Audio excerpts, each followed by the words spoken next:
Voilà. Qui veut se lancer? Monsieur. Oui. Je veux parler de l'actualité. Quel est le rôle actuellement et quel est le rôle possible de l'opposition israélienne? Parce qu'il y a une opposition, je suppose. On l'entend très peu dans les médias. Les médias actuellement parlent de la guerre palestino-israélienne. On fait beaucoup d'analyses, on montre beaucoup de photos, mais on ne parle pas ni des journaux qui pourraient dénoncer ce que vous avez dénoncé, ni je suppose qu'il y a des Israéliens qui sont au de ce qui se passe là-bas et qui vivent là-bas. Vous voulez dire des Juifs israéliens? Vous voulez dire des Juifs israéliens? Parce qu'évidemment, les Arabes israéliens, ils sont tous contre ça. Au final, le Hamas, mouvement terroriste ou pas? Oui. Ouais. Je voulais savoir, vous avez déjà entendu parler de l'arithmétique du terrorisme? Arithmétique du terrorisme, expliquez-moi. Oui. C'est une notion qui vaut que lorsqu'on tue un terroriste, il y en a 4 qui se créent. Donc là, tous ces peuples-là qui se tapent dessus depuis maintenant 60 ans,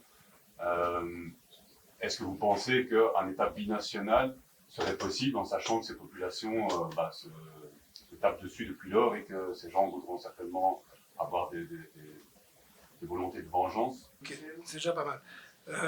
Alors, l'opposition israélienne. Donc, j'ai posé la question de arabe ou juif parce que je pense que dans nos médias, on peut comprendre que les Palestiniens qui ont la citoyenneté israélienne ne sont pas d'accord avec la politique menée par le gouvernement israélien. Ça, c'est facile à comprendre.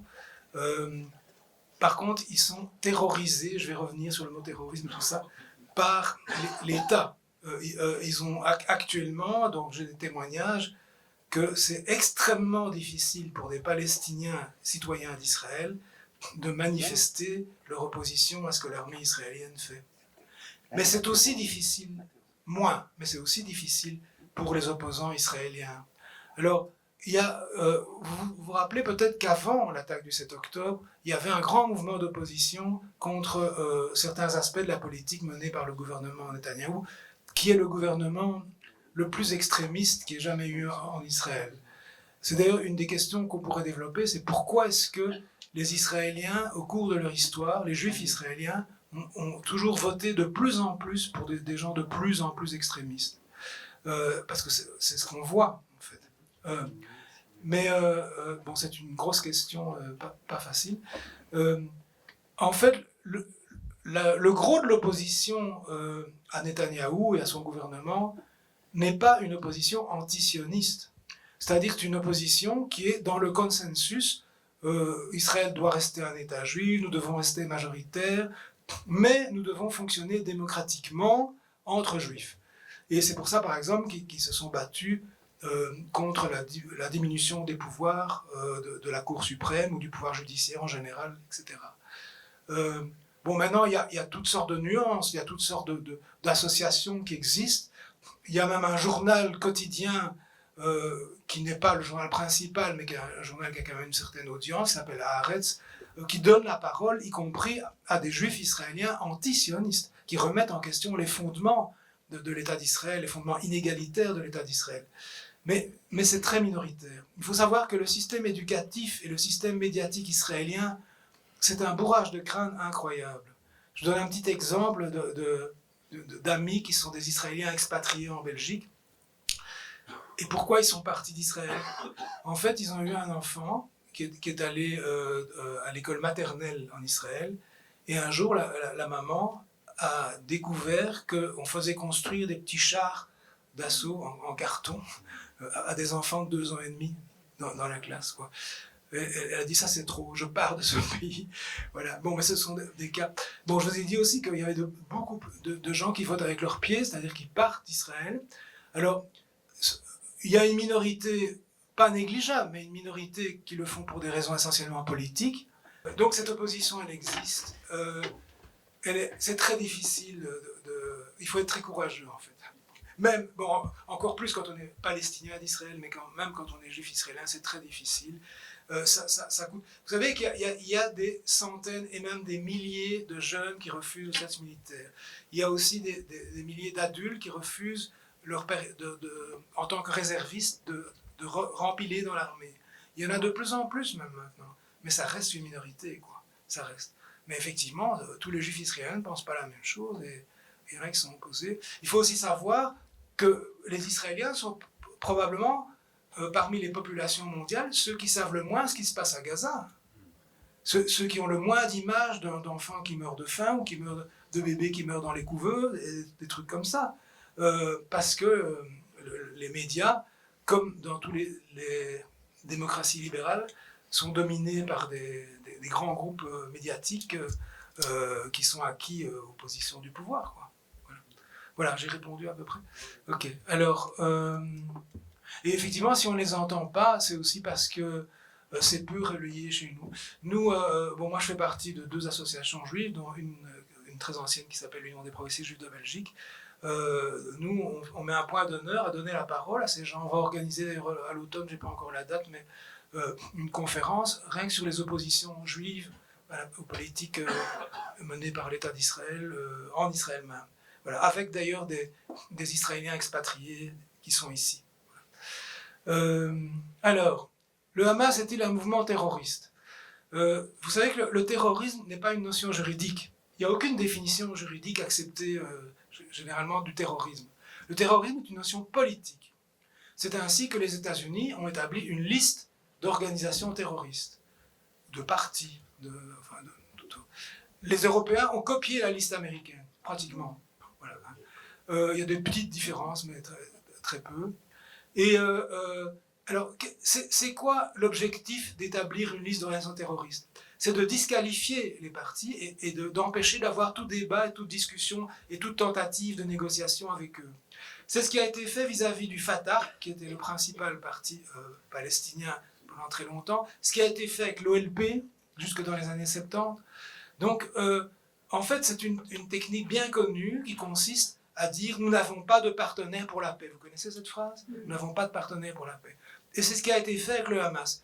Dans mon livre, donc, qui a été écrit avant le 7 octobre 2023, j'ai écrit donc une dizaine de pages intitulées « Diabolisation du Hamas », dans lequel je montre que les pays occidentaux et Israël ne tient aucun compte de l'évolution politique du Hamas.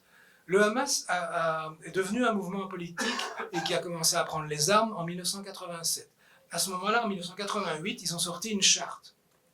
Si vous lisez cette charte, c'est un texte assez horrible que j'analyse dans mon livre, très antisémite. On a l'impression, moi qui ai étudié le Mein Kampf d'Hitler, j'ai l'impression de retrouver des parties du Mein Kampf d'Hitler. Donc c'était vraiment quelque chose d'assez épouvantable. Et puis, ce parti a considérablement évolué. Et ça, dans le monde occidental, on n'en parle pas. Par exemple, lors des élections de 2006, où ils sont présentés et qu'ils ont gagné, je rappelle, démocratiquement, ils avaient un tout autre programme. Ils n'étaient plus antisémites, ils faisaient bien la distinction entre juifs et sionistes. Ils étaient prêts à faire un gouvernement d'union nationale dans les territoires occupés, sans revendiquer, du moins à moyen terme, disait-il, d'autres territoires que le territoire dont... Enfin, il y avait toutes sortes d'ouvertures qui avaient été faites. Les Israéliens et leurs alliés, c'est-à-dire les Américains et les Européens, n'ont rien voulu entendre. Dès que le Hamas a gagné ses élections, ils ont été blacklistés. On a refusé de continuer à financer les fonctionnaires qui étaient issus du Hamas, etc. Et ça a débouché sur une guerre civile, d'ailleurs, entre le Fatah et le Hamas, une terrible guerre civile, qui a débouché sur la victoire du Fatah en Cisjordanie et sur la victoire du Hamas à Gaza, et donc la division voulue par les Israéliens, les dirigeants israéliens, etc.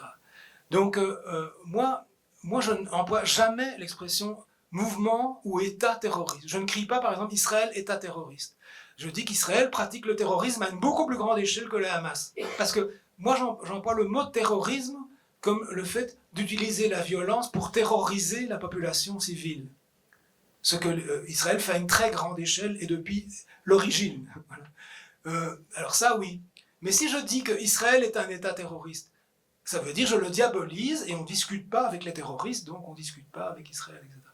Donc moi j'évite ça. Je ne dirais pas que... Pour moi, le Hamas est un mouvement de résistance qui a pris le pouvoir de manière violente après avoir gagné les élections dans la bande de Gaza, qui a fait régner sa loi qui n'est pas démocratique auprès des Gazaouis, mais savoir ce que les Gazaouis pensent, parce que ça aussi on l'entend. Oui, les Gazaouis se révoltent contre le Hamas, etc.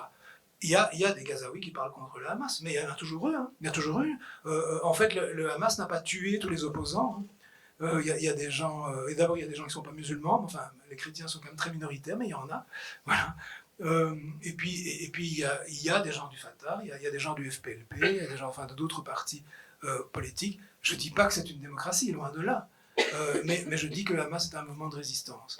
Et alors ce qu'il a fait le 7 octobre 2003, alors les Israéliens font tout pour qu'on ne sache pas exactement ce qui s'est passé. Ils empêchent l'accès à toute commission d'enquête. Et je signale que pour ceux qui ne le sauraient pas, et malheureusement je pense que la majorité d'entre vous ne le savent pas, parce que la majorité des gens ne le savent pas, le 21 janvier 2024, le Hamas a sorti une déclaration d'une vingtaine de pages où ils expliquaient pourquoi ils avaient fait cette opération. Et c'est très intéressant à lire. Ils reconnaissent ce qu'ils appellent des erreurs. C'est un euphémisme, hein, parce que c'est plus que des erreurs. Ils reconnaissent qu'ils n'ont pas tout contrôlé, ce que je crois qui est tout à fait vrai. Ils n'ont pas tout contrôlé. Ils ont réussi à ouvrir 10 brèches dans le mur qui les enfermait à Gaza, et il y a des tas de gens qui sont sortis, y compris des civils, y compris même des gens sans armes. Et il y a eu plein de vengeances. Il y a eu des actes de vengeance, il y a eu des actes horribles qui se sont passés, mais il y a aussi eu énormément de mensonges de la part des Israéliens, leur soutien. L'histoire des 40 bébés décapités, ça n'existe pas. L'histoire des viols de masse, il y a sans doute eu des viols. Mais de masse, il n'y a aucune trace de ça. Enfin, tous ceux qui ont pu plus ou moins enquêter avec le peu de moyens qu'on a, jusqu'à présent, n'ont pas prouvé ça. On a parlé d'une femme enceinte éventrée, personne ne l'a retrouvée. Enfin, il y a eu... N'oubliez pas que le 9 octobre, donc 2 jours après le 7 octobre, il y a eu une déclaration du ministre de la Défense de l'époque, qui s'appelait Gantz, qui est d'ailleurs cité au tribunal de La Haye et poursuivi, qui a dit « Nous combattons des animaux humains, nous allons les priver d'eau, de nourriture, de carburant, de tout. » C'est ses paroles publiques. Et non seulement il l'a dit, mais il l'a fait. Et c'est ça la réalité, quoi.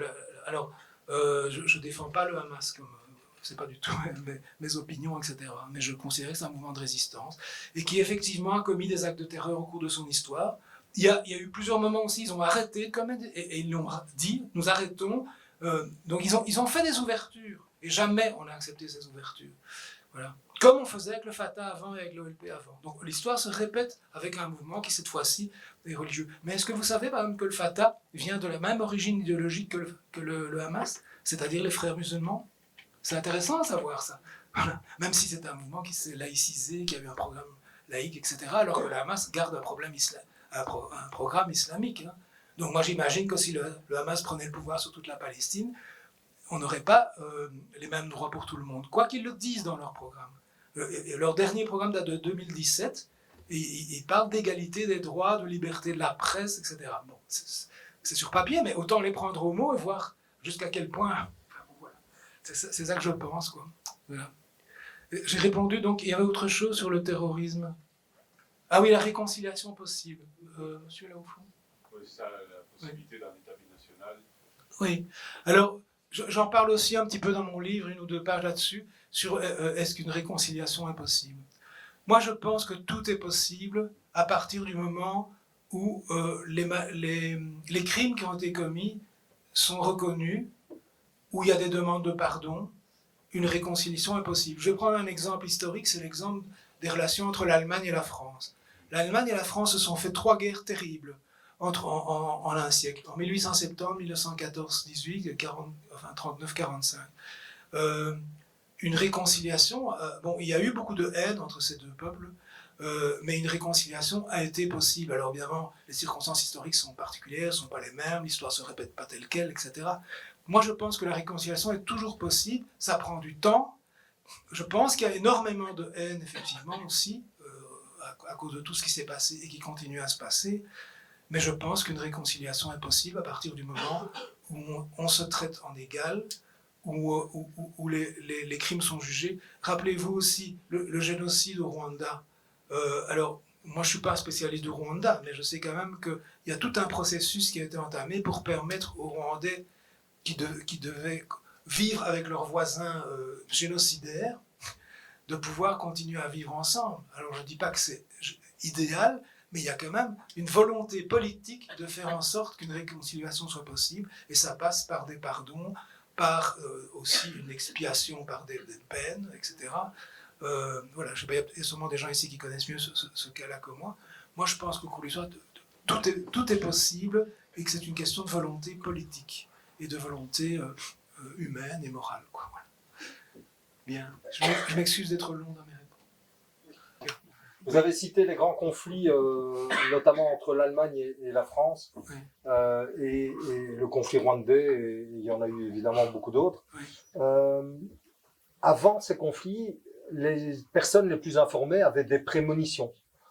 Jaurès, les grands politiques savaient plus ou moins que s'il n'y avait pas un accord de paix ou s'il n'y avait pas tel type de signature ou tel type d'accord, il allait être déclenché des grandes tragédies. Quels sont vos pressentiments par rapport à ce conflit aujourd'hui? Vous voulez dire à ce qui pourrait arriver? Ouais. Oula. Une question qui va un tout petit peu dans le même sens. Ouais.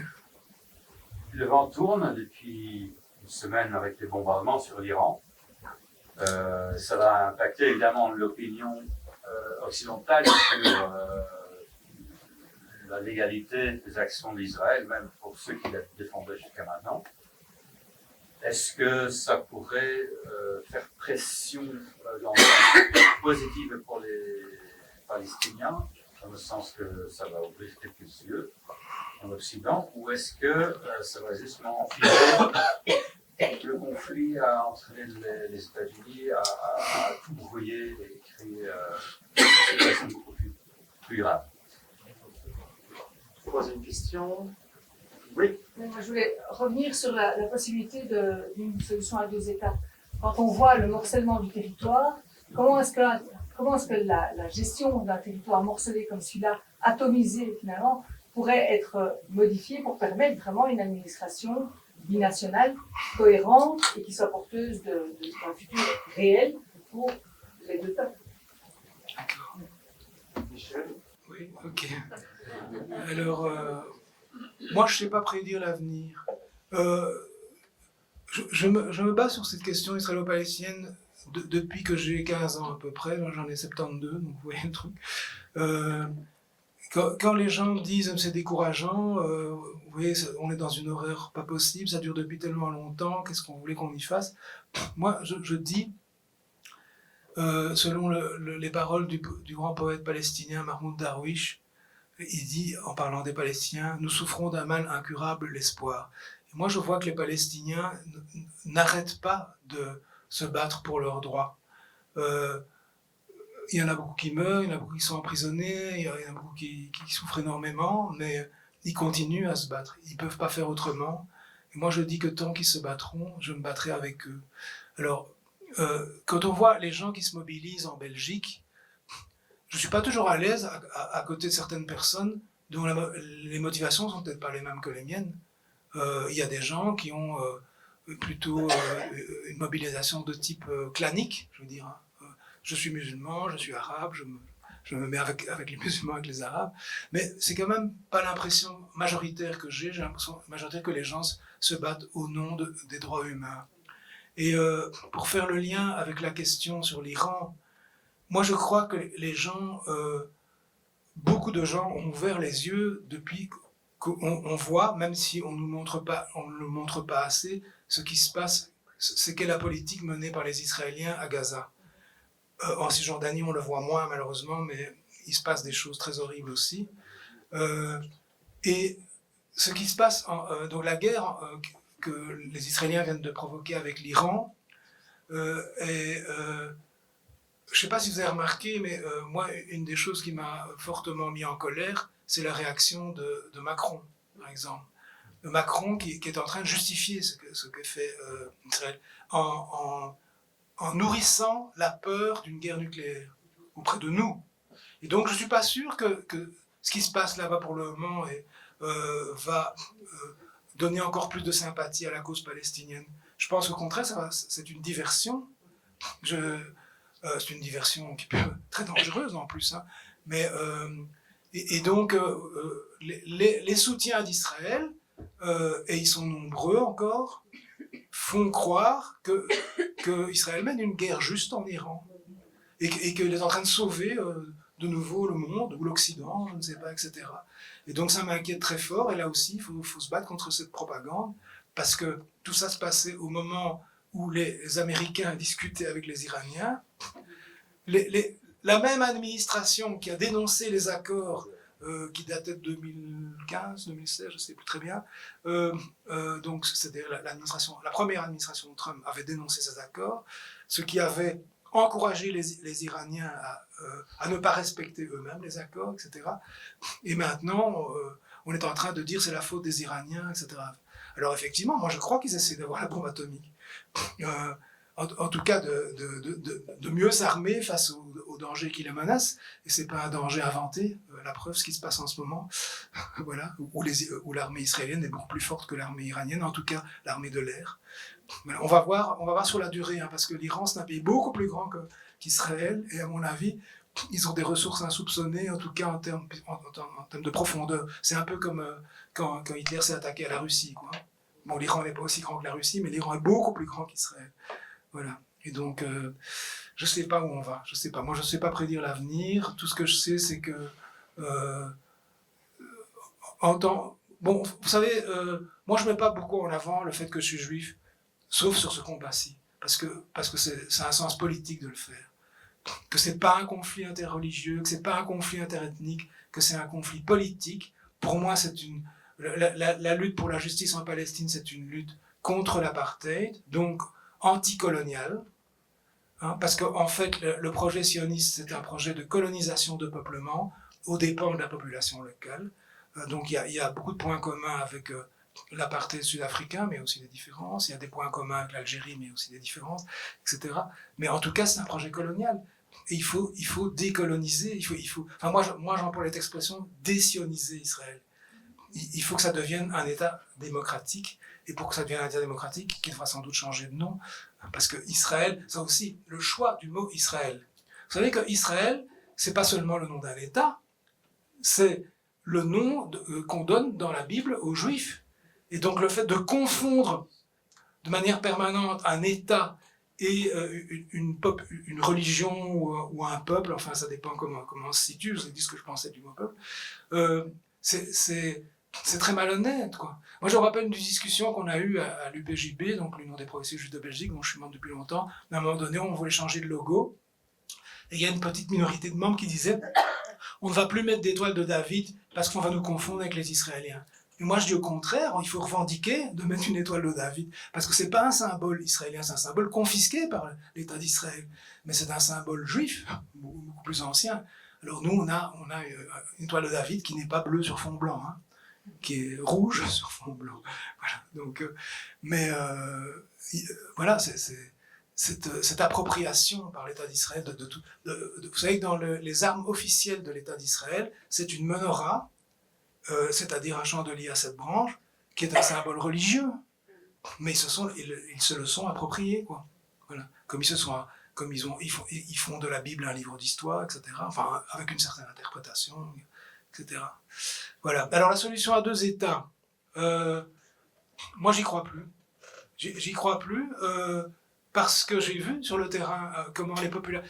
Il y a un grand paradoxe, c'est qu'à la fois les Israéliens veulent se séparer complètement des Palestiniens, donc il y a des localités juives, des localités arabes en Israël et dans les territoires occupés, mais en même temps, ils sont imbriqués les uns dans les autres, parce que la construction des colonies s'est faite justement pour séparer les villages palestiniens des autres villages palestiniens, les villes, etc. Et les checkpoints sont entre, etc.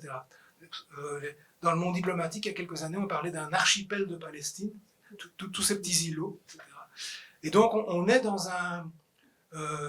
si on voulait créer 2 États et faire partir, par exemple, tous les Palestiniens de l'État d'Israël, qui fait 78% du territoire, hein, c'est celui dont on parle quand on parle d'État binational, et tous les colons de Cisjordanie, on aurait une guerre civile tout de suite. Je pense que c'est beaucoup plus rationnel de demander l'égalité. Alors, il faut trouver, évidemment, moi je ne suis pas ni palestinien ni israélien, ce n'est pas à moi de décider les formes exactes qu'aurait un État binational, mais le principe du binationalisme, c'est-à-dire le principe de l'égalité, non seulement des individus, mais des peuples, et des langues, et des religions, etc., ça, c'est un principe à défendre. Maintenant, comment ça va s'organiser? Regardez en Belgique. En Belgique, ce n'est pas la religion, c'est la langue. Alors, on a territorialisé, sauf à Bruxelles. Hein, mais c'est une des possibilités, mais il y en a d'autres. Hein. On peut imaginer deux langues à égalité. Enfin, on peut imaginer plein de choses à partir du moment où on reconnaît des principes fondamentaux, qui sont le principe que tout le monde a la citoyenneté à égalité. Tout le monde a les mêmes droits, le même droit de vote, le même droit de se présenter aux élections, etc. Je ne sais pas si j'ai bien répondu. Oui, Jean-Noël. Comment est-ce qu'on peut expliquer la réticence de la plupart des pays occidentaux, européens, à dénoncer ce qui se passe en Israël, à condamner, ou en tout cas cette frilosité? Il n'y a que 4 pays qui ont reconnu officiellement l'État palestinien dans l'Union européenne, oui. Et en particulier chez nous, en Belgique, quels sont comment se matérialise finalement concrètement quel est l'intérêt de notre gouvernement à ne pas dénoncer? Ok. C'est une question intéressante. Sur quoi repose le soutien presque inconditionnel de l'Occident et des États-Unis? C'est un peu la même question. Oui. D'accord. Ok. Encore une troisième question. Je voudrais savoir d'où vient la haine réciproque entre l'Iran et Israël. Ok. Je note. Hein.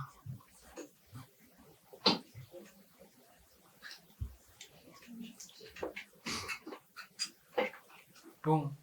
Alors, je crois que les facteurs qui expliquent le soutien persistant des États occidentaux vis-à-vis d'Israël s'expliquent par plusieurs choses. Il y a, en tout cas du côté européen et en partie américain, il y a encore une espèce de culpabilité liée au fait que les armées occidentales n'ont pas pu empêcher le génocide des Juifs pendant la Deuxième Guerre mondiale. Je rappelle quand même que plus de la moitié des Juifs européens ont été massacrés par les nazis, ce qui a créé un traumatisme extraordinaire, parmi les Juifs d'abord, évidemment. Moi-même, mon engagement pour la cause palestinienne est tout à fait lié à ça. Moi, je ne supporte pas qu'on utilise le malheur de mes ancêtres pour justifier une politique d'apartheid ou une politique génocidaire. Donc c'est ça qui me motive avant tout. Je suis un militant antiraciste, quoi. Voilà. Et ça vient du fait que dans mon enfance, moi j'ai la chance d'être né après la Deuxième Guerre mondiale, mais on m'a bassiné avec tous ces gens de ma famille que je n'ai pas connus parce qu'ils ont été massacrés parce que désignés comme juifs par les nazis. Voilà. Donc ça joue un rôle. Mais à mon avis, c'est un rôle qui devient relativement secondaire. Moi, je pense qu'il y a autre chose. Il y a d'abord, donc, aux États-Unis, il y a un lobby pro-israélien très puissant, qui est composé à la fois d'associations juives et d'associations chrétiennes. Et la partie chrétienne du lobby est plus puissante que la partie juive parce qu'elle comprend beaucoup plus de monde et elle est beaucoup plus ancienne. Hein. Alors le lobby chrétien sioniste aux États-Unis, ce sont des gens, ce sont des chrétiens évangéliques, donc protestants, qui considèrent que la création de l'État d'Israël annonce le retour de Jésus sur terre. Et qu'il faut encourager cet État parce que, et en plus à prendre toute la terre de Palestine, parce que ça accélérera l'arrivée de Jésus sur terre. Ça peut sembler assez fou, mais c'est ça. Mais ne seront sauvés que ceux qui auront reconnu Jésus comme Dieu sur terre. Donc les Juifs, attention, hein. Convertissez-vous. Bon, c'est ça. Et donc ça joue donc ce lobby. Comme aux États-Unis, les campagnes électorales, pour gagner une élection, il faut beaucoup d'argent. Il faut donc être soutenu par des lobbies puissants financièrement. Voilà. Et ce lobby est très puissant. Il y a d'autres lobbies très puissants, comme le lobby des armes, même il y en a d'autres, mais ce lobby-là est très puissant. Et c'est ça qui explique le soutien des États-Unis à Israël. Alors, il y a d'autres raisons qui peuvent l'expliquer, le fait d'avoir un pion au Moyen-Orient, etc., mais ils en ont d'autres quand même. Maintenant, ils peuvent compter sur l'Égypte jusqu'à un certain point, sur l'Arabie Saoudite, sur les Émirats Arabes Unis, etc. Voilà. Donc pour moi, le rôle du lobby est très important. Il y a une étude universitaire américaine qui a été faite là-dessus, assez intéressante. Et il y a eu aussi une étude française qui a été faite sur la partie chrétienne du lobby, qui s'appelle Jésus et Juifs en Amérique. Voilà. Par une certaine Béline, une dame. Alors, il y a d'autres raisons. Il y a le racisme anti-arabe et anti-musulman. Pour moi, ça joue un grand rôle dans nos opinions publiques. C'est ce qui fait que les gens ne sont pas choqués quand on donne les noms des otages israéliens, mais qu'on ne donne jamais les noms des prisonniers palestiniens qui sont les otages de l'État d'Israël. Et quand on parle de la libération des otages, sans parler de la libération des prisonniers palestiniens, qui sont les otages, pour moi, les otages de l'État d'Israël, et qui sont beaucoup plus nombreux aussi, et depuis beaucoup plus longtemps. Et pour moi, cet aspect-là, cet aspect anti-arabe et anti-musulman, qui s'est fort développé au cours en fait, je pense que le racisme anti-arabe s'est fort développé, bon, il vient de l'époque coloniale, hein, mais il s'est fort développé à partir du moment où il y a des milliers de ressortissants des pays arabes qui sont venus travailler en Belgique, en Europe, les Algériens, les Tunisiens, les Marocains, etc. Et il s'est encore plus développé avec l'arrivée au pouvoir des ayatollahs en Iran, qui ont été très vite diabolisés, hein, parce qu'ils étaient frontalement opposés aux Américains. Ils ont même pris en otage des soldats et des civils américains, rappelez-vous, enfin, dans les années 80. Et puis il y a eu les attentats du 11 septembre, et puis il y a eu Daesh, tout ça, attentats au nom de l'islam, etc. Bon, et qui fait qu'on a fait des amalgames avec tous les musulmans. Voilà. Et tout ça est dans l'opinion publique. Le racisme, regardez les progrès de l'extrême droite en Europe, c'est effrayant. Et le racisme de l'extrême droite, c'est avant tout un racisme anti-arabe et anti-musulman. C'est aussi un racisme anti-noir, anti-rome, etc., hein, mais anti-asiatique même. Voilà. Mais on décide de la montée du fascisme extrêmement radical mondial n'a pas un prétexte pour le gouvernement israélien. Mais bien sûr, il parle sans arrêt de la défense de la civilisation occidentale. Et alors ce mythe de la civilisation judéo-chrétienne qui n'a jamais existé. Ces mots, dans les sorties de Macron, ces éléments de langage sont employés fréquemment. C'est choquant quand même pour un gouvernement comme Macron, tout ce qu'il peut dire d'un point de vue de défense, même parfois des valeurs, avoir des discours qui sont louables. Là où je soutiens Israël, ça c'est vraiment une question. Il y a un problème du fond des valeurs. On ne sait pas très bien à qui on a affaire. Mais vous savez que, par exemple, le Premier ministre actuel, Bayrou, le Premier ministre français, il a encore dit aujourd'hui, moi j'ai vu ça à la télé, aujourd'hui, il a parlé de l'attaque du Hamas du 7 octobre 2023 comme d'un pogrom. Et moi je dis que c'est du négationnisme. C'était pas un pogrom, c'était une révolte désespérée dans une situation désespérée qui, bien sûr, a tué pas mal de juifs. Voilà. Mais c'est des Israéliens. Voilà. Bon, je répète, hein, il y a eu des crimes de guerre, il y a eu des crimes contre l'humanité que je condamne, mais c'était pas un crime antisémite. C'était un crime anti-israélien, c'était des crimes anti-israéliens, quoi. Voilà. Les gens savent pas non plus que 75% des habitants de la bande de Gaza, ce sont des réfugiés. C'est pas des gens de Gaza, c'est des gens du reste de la Palestine, et en particulier des villages autour de la bande de Gaza. Et ceux qui sont sortis de manière non contrôlée, souvent, ils allaient voir leurs anciens villages. Qu'est-ce qu'ils ont trouvé? Une fête. Alors ça, c'était tout à fait imprévu. Le Hamas l'a reconnu dans son rapport. Là, je vous signale que vous pouvez aller trouver, ça s'appelle l'opération Déluge d'El-Aqsa, notre version. J'ai le texte dans ma mallette là. Vous pouvez trouver ça sur Internet. On ne trouve pas ça sur beaucoup de sites, hein, mais on peut le trouver. C'est intéressant, c'est de la propagande, bien sûr. Mais c'est quand même intéressant de voir comment est-ce que... Parce que la propagande israélienne, on l'a tout le temps. Il y a encore, sur une grande chaîne de télévision française, on a donné la parole 10 minutes à l'ambassadrice d'Israël à propos de ce qui se passait en Iran. Par exemple, on n'a pas donné la parole aux Iraniens. Pourquoi est-ce qu'on ne donne pas la parole aux Iraniens? De quel droit? Je sais pas. Alors les Iraniens, moi je soutiens pas le régime des ayatollahs. Hein. Et on donne la parole à des Iraniens oppositionnels. C'est ça. Non, c'est déjà mieux que rien. Qui sont réfugiés en France. Ça j'ai vu qu'on a donné. Benjamin Netanyahu sur BFM qui a fait un discours. Ben oui, ça aussi, c'est dingue. Donc, enfin voilà. Je crois que j'ai pas répondu à quelque chose, je crois, mais je sais pas. Sur l'Iran. Oui, alors la haine réciproque entre l'Iran et Israël. Je sais pas. Je sais pas quoi répondre.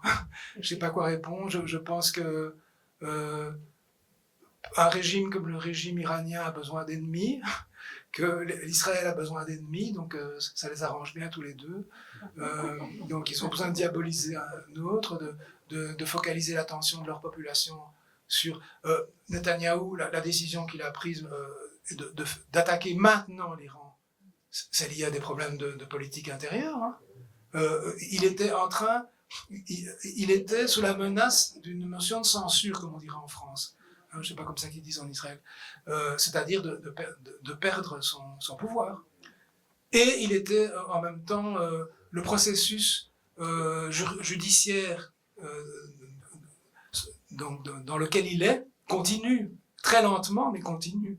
Et donc, c'est incroyable. Ce type, il est prêt à sacrifier sa population, pas seulement les Palestiniens, sa population, pour sauver sa peau, quoi. Voilà. Et maintenant, la population israélienne est bombardée par l'Iran. Et comment voulez-vous que ça se passe autrement alors que les Iraniens sont bombardés tout le temps, qu'ils perdent leurs dirigeants politiques, leurs dirigeants militaires, leurs ingénieurs, etc. Que Israël ordonne à la population de Téhéran, 10 millions d'habitants, de quitter quel que soit le régime, il peut pas ne pas réagir, quoi. Ben, voilà. Mais oui, mais je pense qu'effectivement, des dictatures, parce que c'est quand même une dictature en Iran, et c'est une forme de dictature un peu spéciale en Israël, ont besoin d'ennemis extérieurs. Voilà. Mais je ne peux pas en dire plus. Une question. Allez. On parlait tout à l'heure des causes du soutien occidental à l'État d'Israël aujourd'hui. Est-ce qu'une des causes ne serait pas, en tout cas pour l'Europe, une difficulté à faire face à son histoire coloniale, à remettre en question, avoir en tout cas un regard critique sur son histoire coloniale, qui est peut-être d'ailleurs pas tout à fait terminée? Est-ce que ce ne serait pas un des freins majeurs du manque de positionnement clair de l'Europe et des pays européens, même individuellement? Je suis tout à fait d'accord. On n'a pas du tout réglé le passé colonial. Vous savez qu'aujourd'hui encore, je crois que c'était à la RTBF, on parlait du fait de ce que la famille de Lumumba fait pour obtenir que d'Avignon soit jugé. Alors d'Avignon, il a 90 ans, hein, donc il avait un rôle politique à l'époque de l'assassinat de Lumumba, et à mon avis, il sera mort avant d'être jugé. Mais donc c'est pour dire le temps que ça prend. Et moi, je vois bien autour de moi, je discute avec mes voisins, quoi. Je vois bien comment l'esprit colonial est encore là. La manière dont certains parlent des Congolais, quoi. C'est très raciste. Ça continue à être très raciste, comme si on est supérieur. Vous savez, moi j'ai fait partie du conseil d'administration du MRAX. Vous voyez, le MRAX, le mouvement contre le racisme et la xénophobie, enfin il y a longtemps. Et j'ai essayé, avec d'autres, d'obtenir que Tintin au Congo ne soit plus vendu dans les rayons pour enfants, et que si on continue à le vendre, on le vend avec au moins une contextualisation qui montre dans quel contexte ça a été écrit. Là, je suis en train de relire, parce que je suis un peu tintinophile, je relis un peu pour la xème fois Coq en stock, et je me rends compte qu'en fait, il y a aussi plein de relents, alors que c'est anti-esclavagiste. Hein, non, on n'a pas réglé notre problème avec notre passé, et ça contribue à accepter qu'on traite les Palestiniens d'une autre manière que les Juifs israéliens, quoi. Et qu'on trouve normal. Je dis ça dans l'introduction de mon livre, que l'adhésion même inconsciente au narratif sioniste fait qu'on trouve normal que tous les Juifs du monde peuvent aller s'installer en Palestine, enfin en Israël ou en Palestine, c'est le même pays, et que ce soit refusé aux Palestiniens qui sont originaires de là, qui sont exilés, etc. Voilà. Bon, ben alors on s'arrête là. Ouais.